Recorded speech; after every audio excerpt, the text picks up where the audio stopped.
It's showtime. It's another fantastic day for going scuba diving, but this really is a fantastic day for going scuba diving. The water is so flat, it's almost like a glassy mirror.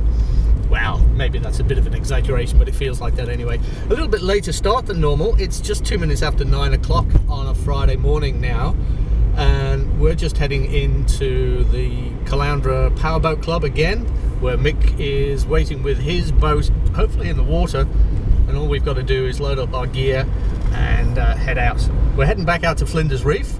This time though, there's just Mick and myself and my son Luke. He's coming out with us today, mainly because it's a fantastic dive site, but secondly because he's never seen a marine turtle.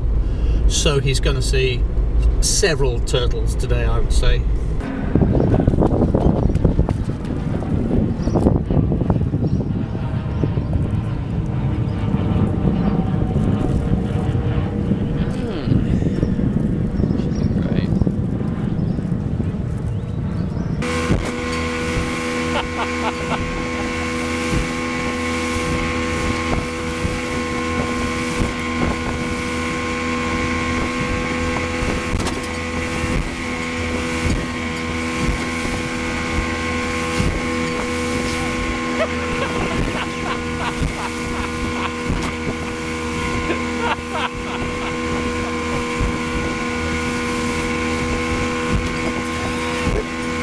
So we finally arrived at Flinders. Took us about an hour to get out. Got a bit rough in the middle, but it's pretty good out here. Just looking at the water, we've probably got about 15-20 meters of viz at least. And we're not alone today. There's two other guys diving over there, but it's a big reef, so we're not likely to meet them, but if we do, we'll say hello.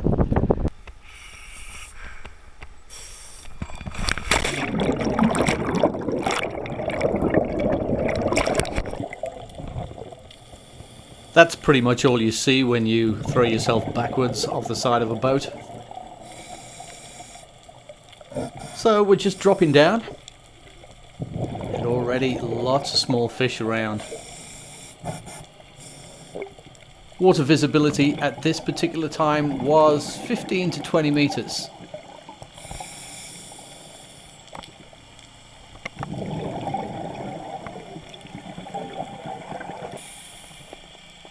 And we dropped into 14.7 meters of water, which is 48 feet. Water temperature was 24 degrees Celsius, which is 75 degrees Fahrenheit.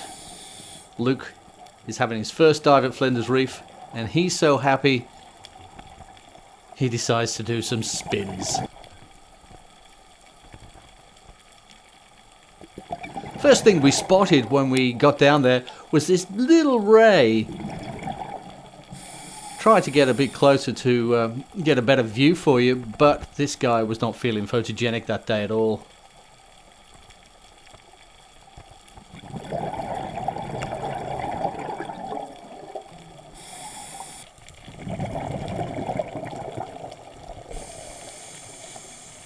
As we wandered off in search of further adventures, we came across our first turtle of the day.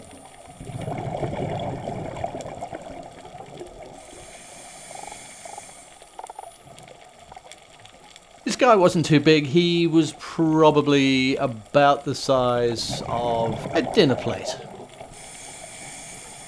Love the way they just seem to fly through the water.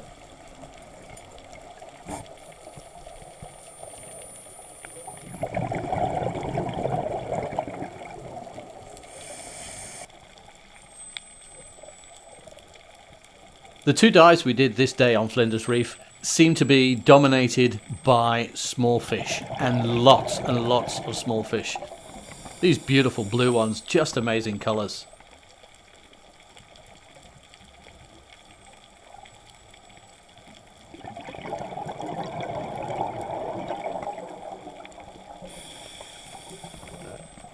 If you do ever get the chance to go diving on reefs, one of the things that you'll hear on most dives is a crackling or a popping sound, and some people say it also sounds like a fire burning.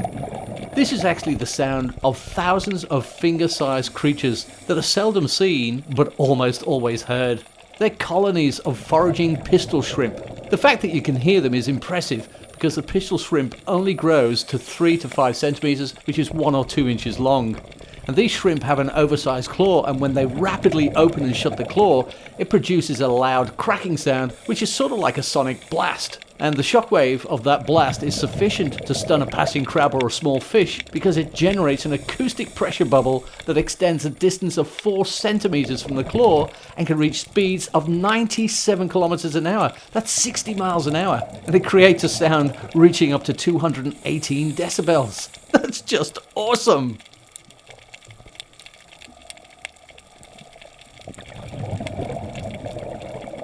It always amazes me how vast these great beds of coral are. They just seem to stretch for miles and miles.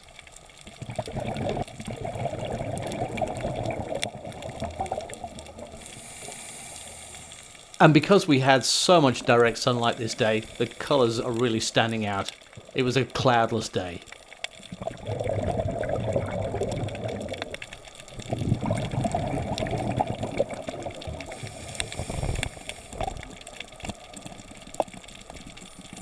There seems to be some sort of feeding frenzy going on here, and if you listen carefully, you can actually hear the fish biting at the coral.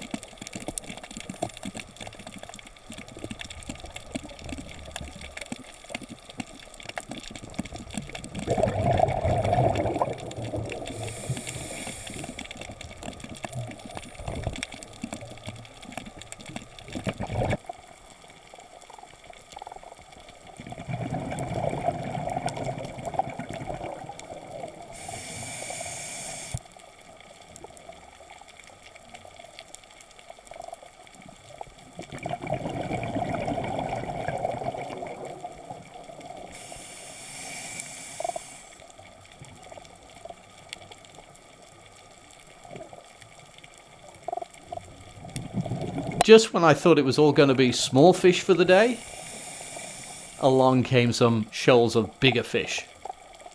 Not big enough to eat, but certainly a lot bigger than the ones we'd seen so far on the dive.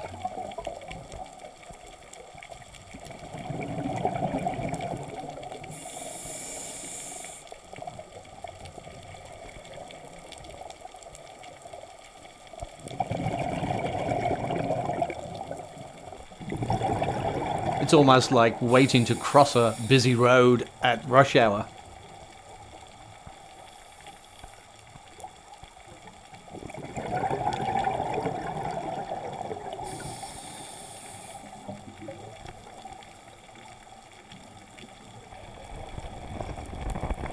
These colourful guys with the yellow tails and the long fin are actually called long fin bannerfish.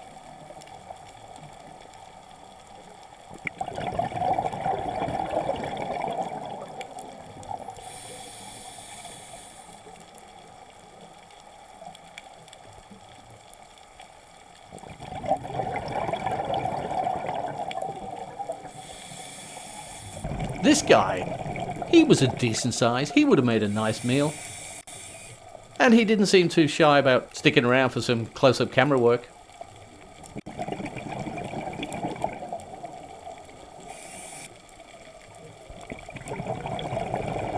So as we came to the end of the dive and we headed back to the mooring, there were even more shoals of fish swimming past.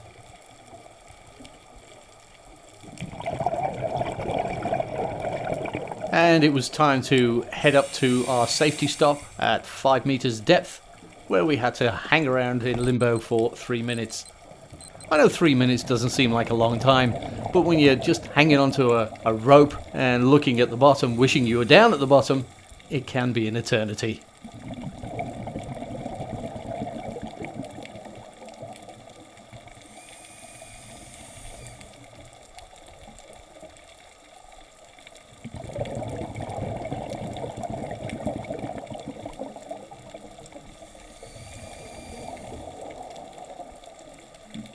Finally, Mick checks his computer and gives me the okay, it's time to head up.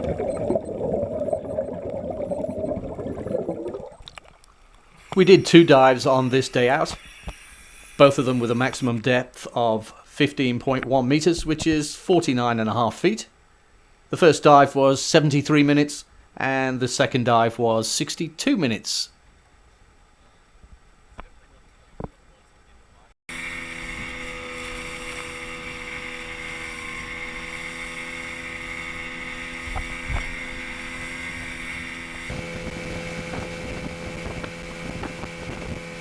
Because we'd come out so late in the morning, we were heading back in a lot later in the afternoon, and so we got a chance to witness this fantastic sunset, which I was filming and standing up in the boat without holding on to much, when all of a sudden we ran out of water.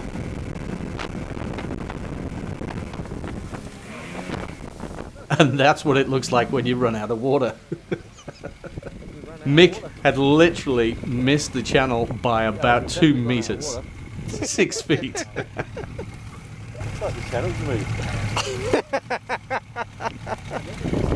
Yeah, we've run out of water. Mick got out and just gently pushed us a couple of meters to the deeper part of the water, and we set off back to the jetty. I don't think I was too far away from you. Yeah, no, you literally just missed it. I hope you enjoyed today's dive adventure, and if you'd like to see some more, subscribe. Please leave a like or any comments down below, and thanks for watching.